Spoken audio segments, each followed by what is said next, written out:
Persianas que se levantan, puertas que se abren y nuevos vecinos que han convertido estas 4 paredes en su propio hogar. En el último año, El Pobo ha pasado de 97 habitantes a 115. La oferta de vivienda pública ha aumentado considerablemente la población del Pobo. De hecho, incluso ya hay lista de espera para entrar a vivir. Pisos como este rondan los 200 euros y entre los nuevos vecinos hay perfiles de todo tipo. Pero aquí tienes desde una persona que trabaja de repartidor en un matadero a un señor que es piloto de Iberia. Es el caso de Ángel, que ha decidido venirse a vivir para disfrutar de la naturaleza.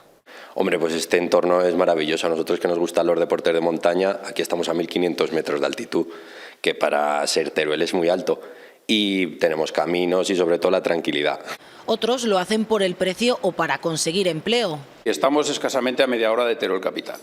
Son 35 kilómetros a la Plaza del Torico, son 10 kilómetros a la población más cercana que es Cedrillas, donde hay ofrecimiento de puestos de trabajo. Diferentes historias que tienen algo en común: volver a llenar de vida a municipios como este.